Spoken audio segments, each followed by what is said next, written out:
حضرت سلیمان علیہ السلام نے اپنے لشکر پر نظر ڈالی، ایک پرندہ غائب نظر آیا۔ قرآن کہتا ہے وَتَفَقَّدَ الطَّيْرَ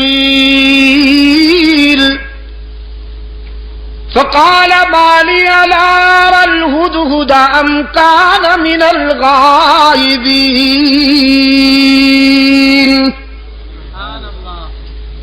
حضرت سلیمان علیہ السلام نے ایک پرندے کو غائب پایا،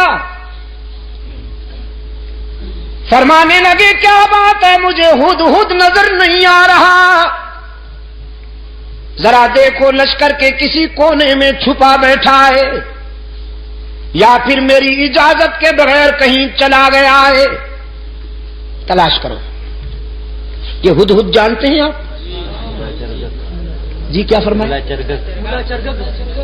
اچھا ملا چرگت، تمہارے صدقے جاؤں، یہ کب سے ملا بن گیا بھائی؟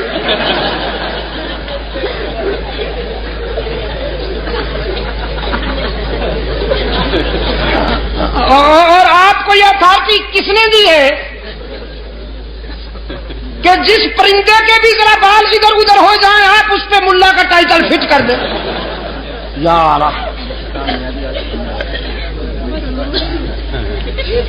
چلو پھر بھی گوارا ہے، اچھا پرندہ ہے، بڑا خوش نصیب پرندہ ہے، قرآن میں جس کا تذکرہ فخریہ انداز میں آیا ہے۔ ہاں اس پر حسد کیا تھا کوے نے۔ حضرت سلیمان علیہ السلام نے جب اس ہدہد سے پوچھا کہ تمہارے اندر کون سی خوبی ہے، اللہ نے تمہیں کون سی خوبی عطا کی ہے، تو یہ کہنے لگا اللہ کے نبی مجھے اللہ نے یہ خوبی عطا فرمائی ہے کہ میں خشک زمین کو دیکھ کر اندازہ کر لیتا ہوں کہ پانی کتنا دور ہے، نظر میں رسائی دے دی ہے اللہ نے، خشک زمین کو دیکھ کر میں یہ اندازہ کر لیتا ہوں کہ کتنی گہرائی پہ پانی مل سکتا۔ حضرت سلیمان علیہ السلام نے فرمایا بھی تم تو بڑے کام کے ہو، ہمیں ویرانوں میں اور صحراؤں میں سفر کرنا ہوتا ہے، تو ہم کیوں نہ تمہاری اس استعداد سے کام لیں، اس صلاحیت سے کام لیں، بس تم ہمارے ساتھ رہا کرو، ہمارے ہم سفر رہا کرو، تاکہ ہم تیری اس خداداد صلاحیت سے کام لے سکیں۔ اللہ کے نبی نے ہدہد کو اپنا مقرب بنا لیا، اپنا ہم سفر بنا لیا، کوے میاں سے برداشت نہ ہوا۔ یہ کوا جانتے ہیں نا آپ، کالے لباس والا مسٹر بلیکی ہی،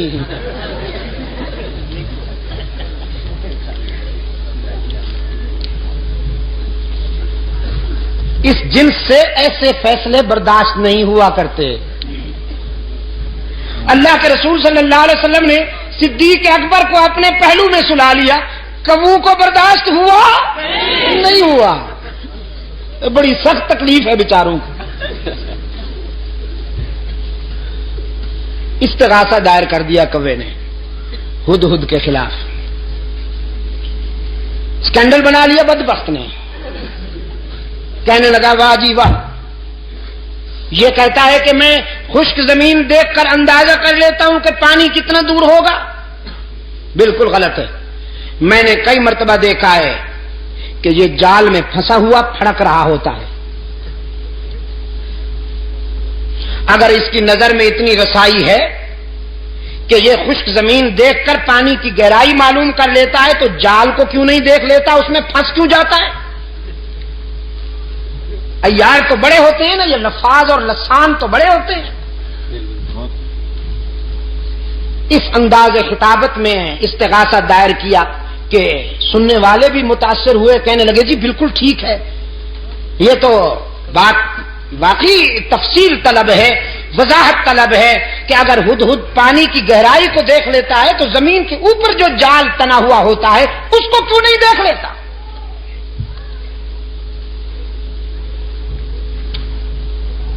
حضرت سلیمان علیہ الصلوۃ والسلام کی عدالت میں طلبی ہو گئی ہدہد کی. کوا بھی برادری سمیت آ پہنچا.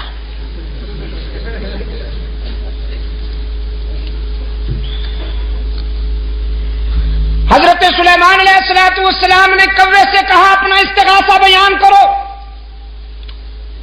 اس نے وہ کہانی پھر دوہرا دی کہ جناب یہ کہتا ہے میں زمین کو دیکھتا ہوں تو اندازہ کر لیتا ہوں پانی کتنا دور ہے، جبکہ یہ زمین کے اوپر والے جال کو نہیں دیکھ سکتا، اس میں پھنس جاتا ہے.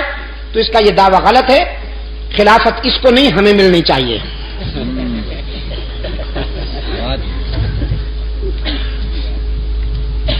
مولانا رومی رحمت اللہ علیہ نے اس سوال و جواب کو منظوم کر دیا ہے اپنی مثنوی میں.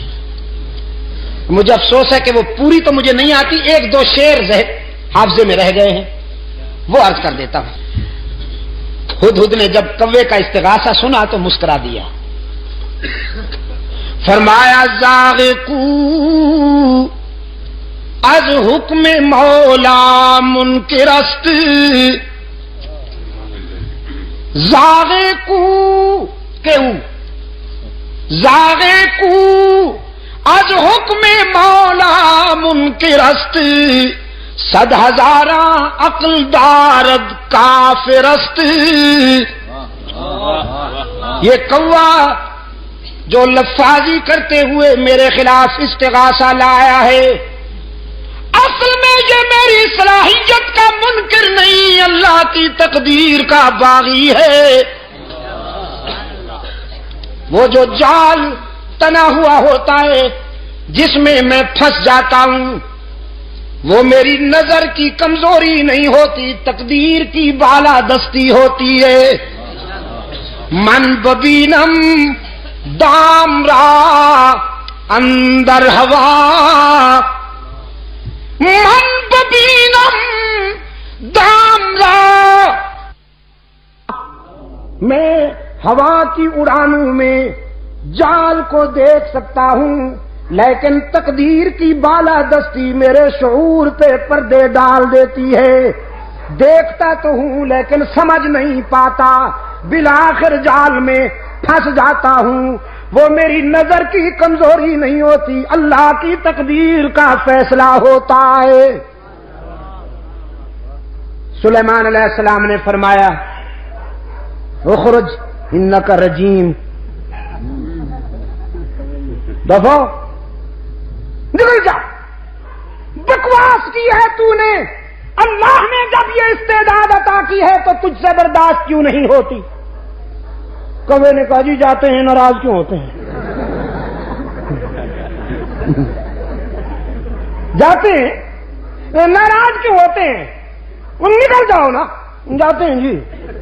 احتجاج کرنے کی تو اجازت ہے، پروٹیسٹ تو کریں ہم ذرا، تحریک تو چلائیں آپ کے اس فیصلے کے خلاف. سلیمان علیہ السلام نے فرمایا قیامت تک چیختے اور چلاتے رہو گے، تمہارا منہ بھی کالا رہے گا، تمہارا جسم بھی کالا رہے گا. حسد کے مارے ہمیشہ حسد کے اندھیروں میں ڈوبے رہتے ہیں. اللہ جنہیں اپنے فضل و کرم سے نوازے وہ پیغمبر کے پہلو میں سوتے رہتے ہیں.